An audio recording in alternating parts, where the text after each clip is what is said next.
Hello विद्यार्थियों, आज अपनी दूसरी क्लास है। इसमें हम पढ़ेंगे कृषि की पद्धतियाँ। इसमें हम पढ़ेंगे जुताई। मिट्टी को उलटने पुलटने एवं पोला करने की प्रक्रिया को जुताई कहते हैं। इसे हल चलाकर कर सकते हैं। हल एक लकड़ी एवं लोहे से बने होते हैं। यदि मिट्टी अत्यंत सूखी है तो जुताई से पहले इसे पानी देने की आवश्यकता भी पड़ सकती है। बुआई एवं सिंचाई के लिए खेत को समतल करना आवश्यक है। यह कार्य पाटल यंत्र द्वारा किया जाता है। कभी कभी जुताई से पहले खाद दी जाती है। इसे जुताई के समय खाद मिट्टी से भलीभांति मिल जाती है। बुआई से पहले खेत में पानी दिया जाता है। कृषि के औजार, इसमें पढ़ेंगे हम कृषि के प्रमुख औजार। अच्छी उपज के लिए बुआई से पहले मिट्टी को भुरभुरा करना आवश्यक है। यह कार्य अनेक औजारों द्वारा किया जाता है। फॉर एग्जाम्पल हल, कुदाली, कल्टीवेटर। ये कल्टीवेटर ट्रैक्टर के पीछे लगता है। ये न्यू मशीन है। इस कार्य में उपयोग किए जाने वाले प्रमुख औजार हैं। सबसे पहले पढ़ेंगे हम हल के बारे में। हल प्राचीन काल से उपयोग किया जाता है। खाद उर्वरक मिलाने, खरपतवार निकालने एवं मिट्टी कूचने के लिए उपयोग किया जाता है।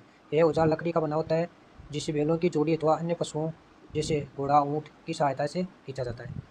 इसमें लोहे की मजबूत तिकोनी पत्ती होती है जिसे हम फाल कहते हैं। ये चित्र में देख लीजिए आप, फाल ये वाली होती है फाल, ये यहाँ पे लगी होती है। हल का मुख्य भाग लंबी लकड़ी का बना होता है जिसे हल शेफ्ट कहते हैं। जिससे यह फाल जुड़ी होती है ना, उसके ऊपर वाला भाग होता है ना, इसे हल शेफ्ट कहते हैं। ये यहाँ पे होता है तथा ये सबसे ऊपर होता है उसे जोत कहते हैं। इसके एक सिरे पर हैंडल होता है तथा दूसरे सिरा जोत के डंडे से जुड़ा होता है जिसे बैलों की गर्दन के ऊपर रखा जाता है। एक जोड़ी बैल एवं एक आदमी इसे सरलता से चला सकता है।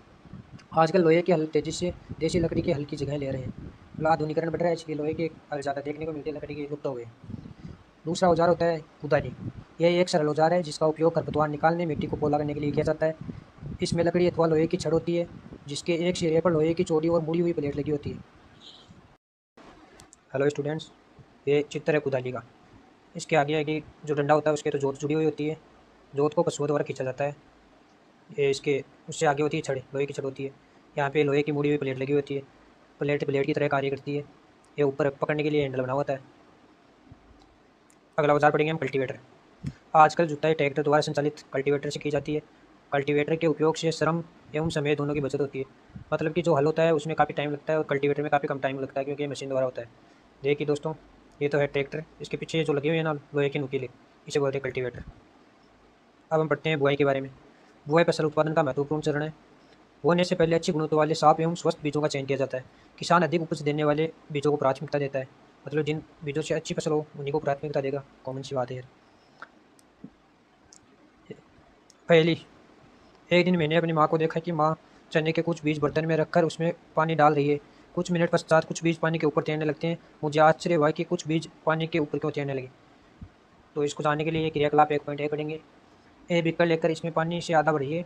इसमें एक मुट्ठी गेहूँ के दाने डाल दीजिए और उन्हें हिलाइए। क्या कुछ बीज जल के ऊपर तैरने लगते हैं? चलिए फ्रेंड्स, मैं आपको ये समझाता हूँ। जो मतलब अच्छी क्वालिटी के बीज होते हैं ना, वो तो पानी के नीचे चले जाते हैं तैरने में। और जो हल्के खोखले होते हैं ना, क्षतिग्रस्त, वो ऊपर आ जाते हैं क्योंकि उनमें वजन नहीं होता, इसलिए वो ऊपर तैरने लग जाते हैं। इसलिए जो नीचे जमे हुए बीज है वही स्वस्थ बीज है, उन्हीं का उपयोग करना चाहिए।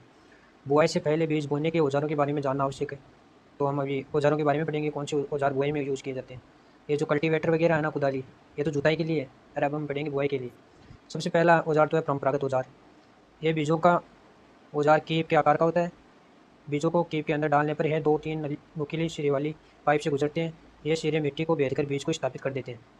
इस ये देख लीजिए, बैलों द्वारा किया जाता है। ये पीछे ये कीप के आकार का है, इसमें ये बीज डालते हैं, नीचे से नुकीले सिरे से ये स्थगित हो जाते हैं बीज। अगला बुआई का औजार है सीड ड्रिल। ये वाली जो मशीन है ना, ये सीड ड्रिल है। आजकल बुआई करने के लिए ट्रैक्टर द्वारा संचालित सीड ड्रिल का उपयोग किया जाता है। इसके द्वारा बीजों में समान दूरी एवं गहराई बनी रहती है। ये सुनिश्चित करता है कि बुआई के बाद बीज मिट्टी द्वारा ढक जाए। इससे बीजों को पक्षियों द्वारा खाए जाने से रोका जा सकता है। सीड ड्रिल द्वारा बुआई करने से समय एवं श्रम दोनों की बचत होती है।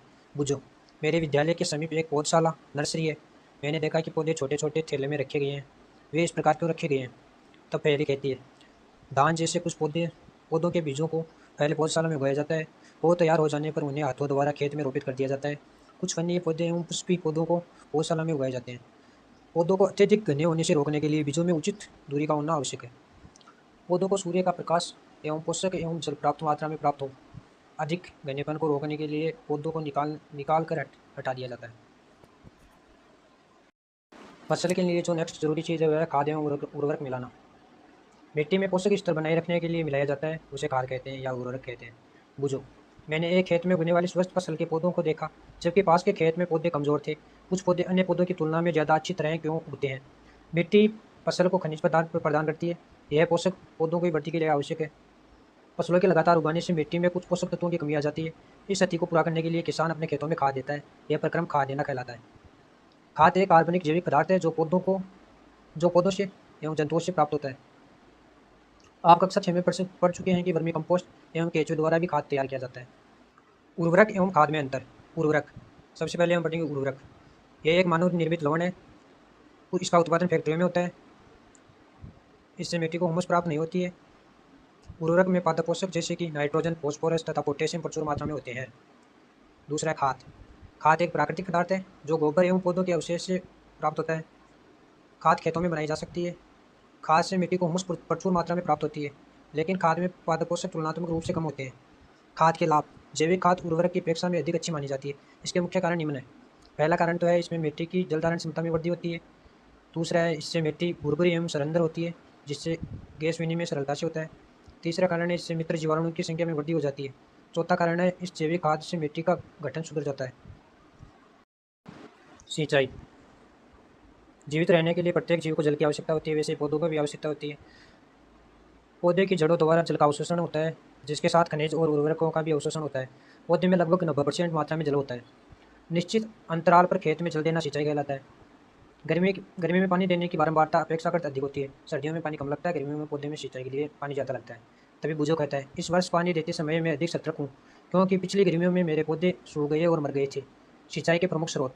कुएं, जलकूप, तालाब, झील, नदियाँ, बांध, नहर इत्यादि जल के प्रमुख स्रोत हैं। सिंचाई के पारंपरिक तरीके। विभिन्न पारंपरिक तरीके हैं। पहला है मोट, दूसरा चैन पम्प, डेकली, रहट। ये फर्स्ट चित्र में दिखाए गए इसे कहते हैं मोट। ये सेकंड वाला है चैन पम्प, फिर ये डेकली है, फिर ये वाला है रहट। सिंचाई की आधुनिक विधियाँ। पहले होती है छिड़काव तंत्र। इसमें पाइपों के ऊपर नोजल लगाए जाते हैं। इसका छिड़काव पौधे में इस प्रकार होता है जैसे कि वर्षा हो रही हो। इसके द्वारा कॉफ़ी की खेती की जाती है तथा अन्य कुछ फसलें उगाई जाती है। सेकंड होता है ड्रिप तंत्र। इस विधि में जल बूंद बूंद करके सीधा जड़ों में पहुंच जाता है, अतः इसे ड्रिप तंत्र कहते हैं।